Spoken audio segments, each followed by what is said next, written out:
Hi all, എല്ലാവരും എന്ത് പറയുന്നു? സുഖമായിട്ടിരിക്കുന്നോ? ഇതേ ഞാനൊരു ചപ്പൽ മേടിക്കാൻ പോയതിൻ്റെ കഥയാണേ ഇവിടെ തുടങ്ങുന്നത്. ഞങ്ങളെ ചപ്പൽ ഷോപ്പിൽ ചെന്ന് ചപ്പൽ വാങ്ങിച്ച് ആ ചപ്പലിന് എന്താ എത്ര പ്രത്യേകതയെന്നായിരിക്കും നിങ്ങൾ ചിന്തിക്കുന്നല്ലേ. എൻ്റെ ഷോർട്സ് കണ്ടവർക്കറിയാം 2025 ഞാൻ ആദ്യമായിട്ടിട്ട ഏറ്റവും വില കൂടിയ ചപ്പൽ. അങ്ങനെ സത്യം പറഞ്ഞാൽ ദേവൂട്ടിക്ക് ഒരു പ്രോജക്റ്റ് വർക്കിൻ്റെ ഭാഗമായിട്ട് ഒരു ആക്ടിവിറ്റി ചെയ്തുകൊണ്ട് ചെല്ലാനുണ്ട്. അതിൻ്റെ സാധനങ്ങൾ മേടിക്കണം, ലുലുവിലൊന്ന് കയറണം. അങ്ങനെ നമ്മൾ ഇറങ്ങിയതാണ് കേട്ടോ. അപ്പോഴാണ് അമ്മമ്മയുടെ മോട്ടിവേഷനും കാലിൻ്റെ വേദനയും. അങ്ങനെയാണ് നമ്മൾ ചപ്പൽ മേടിക്കാനായിട്ട് പോയത്. ചപ്പൽ മേടിച്ച് തിരിച്ചിറങ്ങി പോരുന്ന വഴിക്കുള്ള ഈ ഷോപ്പിൽ ആക്ടിവിറ്റിക്കുള്ള സാധനങ്ങൾ വല്ലതും കിട്ടുമോ എന്നറിയാൻ വേണ്ടി കയറിയതാണ്. പിന്നെ നിങ്ങൾക്കറിയാലോ എൻ്റെ കൂടെയുള്ള ആൾക്കാരെയും കൊണ്ട് ഷോപ്പിൽ കയറിയാലുള്ള അവസ്ഥ. അമ്മമ്മയാണെങ്കിൽ ഇത് എന്ത് ചാതനം എന്ന് ചോദിച്ച് അതുവഴി ഇതുവഴി തേരാ പാരാ നടക്കുന്നുണ്ട്. ആക്ച്വലി ഈ ഷോപ്പിൽ കയറിയാൽ നമുക്ക് ആക്ടിവിറ്റിക്കുള്ള സാധനം കിട്ടുമോ എന്ന് പോലും എനിക്കറിയത്തില്ല. പക്ഷേ പോകുന്ന വഴിക്ക് ഇത്രയും അട്രാക്റ്റീവായിട്ടുള്ള ഷോപ്പ് കാണുമ്പോൾ അമ്മ ഇവിടെ കയറിയിട്ട് പോകണമെന്ന് ദേവക്കുട്ടൻ പറഞ്ഞു കഴിഞ്ഞാൽ കയറുന്നതിന് കുഴപ്പമില്ലല്ലോ, അതും കാണുന്നതിന് ഒട്ടുമേ കുഴപ്പമില്ലല്ലോ. പിന്നെ നമുക്കെന്താ പ്രശ്നമല്ലേ? കയറുന്നതിന് മുമ്പേ ഞാൻ പറഞ്ഞു നമ്മളിവിടെ കയറത്തേ ഉള്ളൂ, സാധനങ്ങളൊന്നും മേടിക്കത്തില്ല, എല്ലാം കണ്ട് സന്തോഷത്തോടെ തിരിച്ചിറങ്ങിയാൽ മതി. അതെ, എനിക്ക് ഭയങ്കര കാലുവേദനയായിരുന്നു. ഡ്യൂട്ടി കഴിഞ്ഞ് വരുമ്പോൾ എൻ്റെ ഹീൽസിന് ഭയങ്കര വേദനയായിരുന്നു. അങ്ങനെ പൊഡിയാട്രിക് അപ്പോയിൻമെൻ്റ് എല്ലാം കഴിഞ്ഞപ്പോൾ ഡോക്ടർ കുറേ ചപ്പലിൻ്റെ ലിസ്റ്റ് നമുക്ക് തന്നിരുന്നു. അങ്ങനെ ആ ചപ്പലിൻ്റെ ലിസ്റ്റും വെച്ച് ഞങ്ങൾ തപ്പിയാണ് ആ ഷോപ്പ് കണ്ടെത്തി ചപ്പൽ മേടിച്ചത്. എന്താ സംഭവം എന്നറിയോ? ഈ പ്രോപ്പറായിട്ടുള്ള ചപ്പൽ ഇടാത്തതുകൊണ്ട് എൻ്റെ കാലിൻ്റെ ഹീൽസിൻ്റെ അവിടെ എന്തൊക്കെയോ മാറ്റങ്ങൾ സംഭവിച്ചുകൊണ്ടിരിക്കുന്നു. അതായത് ഒരുപാട് സമയം നിൽക്കുവാണേ. ഞാനാണെങ്കിൽ ഓപ്പറേഷൻ തിയേറ്ററിലാണ് വർക്ക് ചെയ്യുന്നതും. അതുകൊണ്ട് എന്ത് വേണ്ടു, 7 മണിക്കൂർ 8 മണിക്കൂർ നമുക്ക് ഒറ്റ സ്ട്രെച്ചിൽ അങ്ങ് നിൽക്കണം. അങ്ങോട്ടോ ഇങ്ങോട്ടോ മൂവ് ചെയ്യാൻ പോലും പറ്റില്ല. അങ്ങനെയാണേ മുമ്പോട്ട് പോയിക്കൊണ്ടിരിക്കുന്നത്. അതുകൊണ്ട് കാലിനെ സപ്പോർട്ട് ചെയ്തിട്ടില്ലെങ്കിൽ എനിക്ക് മുമ്പോട്ട് പോകാൻ പറ്റില്ല എന്ന് എനിക്ക് നല്ല ഉറപ്പുണ്ടായിരുന്നു. പിന്നെ പോരാത്തതിന് അമ്മമ്മയുടെ മോട്ടിവേഷൻ അടാറ് കൂടെയുണ്ട്. അന്നേരം പിന്നെ നമ്മളിത് മേടിച്ചല്ലേ പറ്റുള്ളൂ. അങ്ങനെയാണ് കേട്ടോ മേടിച്ചത്. ജീവിതത്തിൽ ആദ്യമായിട്ടാണ് ഇത്രയും വില കൂടിയ ചപ്പൽ എനിക്കിടാൻ പറ്റിയത്. അങ്ങനെ 2025 അതിനും ഒരു ഭാഗ്യമുണ്ടായി. പിള്ളേരെ അട്രാക്റ്റ് ചെയ്യാൻ വേണ്ടി എന്തെല്ലാം സാധനങ്ങളല്ലേ ഈ ഷോപ്പിൽ വെച്ചേക്കുന്നത്. അതും പോരാത്തതിന് ഇപ്പോഴത്തെ സംഭവമായ ലബൂബു. അങ്ങനെ ഒരുവിധം 2 ആളെയും കൊണ്ട് ഞാൻ അവിടുന്ന് ഇങ്ങനെ ഇറങ്ങി. അവിടുന്ന് പോരുന്ന വഴിക്കേ ഇത് നമ്മുടെ അവന്യൂസ് മാളാണ് കേട്ടോ. ഇതിനകത്തുള്ള കാഴ്ചകളൊക്കെ കണ്ട് ഞങ്ങൾ അങ്ങനെ മുമ്പോട്ട് പോയിക്കൊണ്ടിരിക്കുക. ഒന്നും പറയേണ്ട, അതേ ഫ്രണ്ടിലാണ് നമ്മുടെ ഫണ്ടാസ്മോ.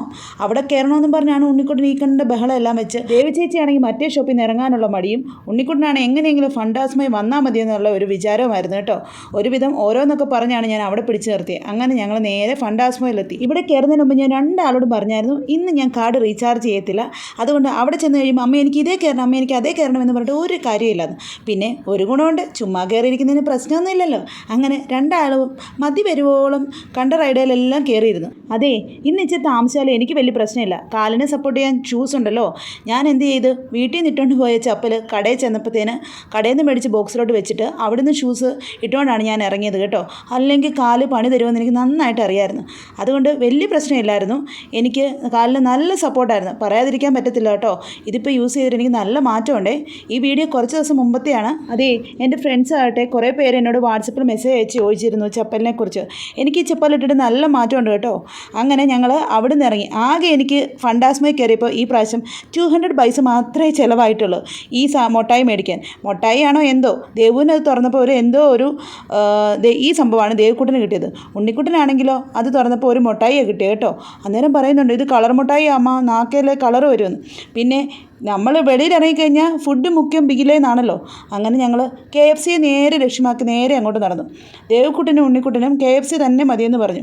അമ്മമ്മയ്ക്കാണെങ്കിലോ മൈദ വേണ്ടാന്ന് പറഞ്ഞാണ് അമ്മമ്മ നിൽക്കുന്നത്. പക്ഷേ ഞങ്ങൾ ചോല ഭട്ടൂരിയാണ് പറഞ്ഞത്. അവന്യൂസ് മാളിലെ ഒരു നോർത്ത് ഇന്ത്യൻ ഷോപ്പ് ഓപ്പൺ ആയിട്ടുണ്ട് കേട്ടോ. അതാണെങ്കിൽ വെജിറ്റേറിയൻ ആണേ. ഞാനതങ്ങ് ഒത്രയ്ക്ക് ഓർത്തില്ല. ഞാനിപ്പോൾ ഫുഡ് വരുമ്പോഴത്തേന് എന്താ ചിക്കൻ വരുമെന്ന് പറഞ്ഞിരിക്കുകയാണ്.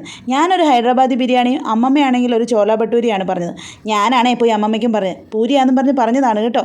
പക്ഷേ മൈദയായിരുന്നു. പിന്നെ അമ്മമ്മയ്ക്ക് ഒരു മടിയൊക്കെ ഉണ്ടായിരുന്നു. പിന്നെ ഞാൻ അമ്മമ്മയെ സഹായിച്ചു. നമുക്കങ്ങനെ മാറി നിൽക്കാൻ പറ്റുമോ? അങ്ങനെ ഞങ്ങൾ 2 ആളും കൂടി ഹൈദരാബാദി ബിരിയാണിയും ചോല ഭട്ടൂരിയും അങ്ങ് ഷെയർ അടിച്ച് അങ്ങ് കഴിച്ചു. കൂടെയോ അമ്മമ്മയ്ക്കാണെങ്കിൽ അവോക്കാഡോ ജ്യൂസ് വിത്തൗട്ട് ഷുഗറും, ഞാൻ നമ്മുടെ സ്വന്തം ചിക്കു ജ്യൂസും. ഞാനും വിത്തൗട്ട് ഷുഗറാണ് കേട്ടോ. ഷുഗറി പ്രോഡക്റ്റ് അവോയ്ഡ് ചെയ്യാൻ പറ്റുന്ന സാഹചര്യങ്ങളൊക്കെ ഞാൻ അവോയ്ഡ് ചെയ്യാറുണ്ട് കേട്ടോ. ചില സന്ദർഭങ്ങളിൽ നമുക്ക് മാറ്റി നിർത്താൻ പറ്റാത്ത സാഹചര്യങ്ങളില്ലേ, അന്നേരം മാത്രമേ ഇത് യൂസ് ചെയ്യത്തുള്ളൂ കേട്ടോ.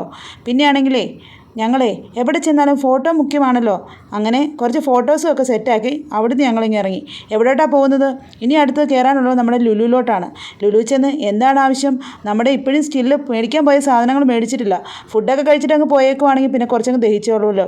അങ്ങനെ ആക്ടിവിറ്റിക്ക് വേണ്ട സാധനങ്ങളെല്ലാം ലക്ഷ്യമാക്കി നടന്ന് ലുലുന്ന് അതെല്ലാം തപ്പിയെടുത്ത് നേരെ ഞങ്ങൾ വീട്ടിലോട്ട് പോന്നു. സപ്പോർട്ട് ചെയ്ത് കൂടെ നിൽക്കുന്ന എല്ലാവർക്കും ഒരുപാട് താങ്ക്സ്. ഓക്കെ, അപ്പോൾ ബൈ, ടേക്ക് കെയർ.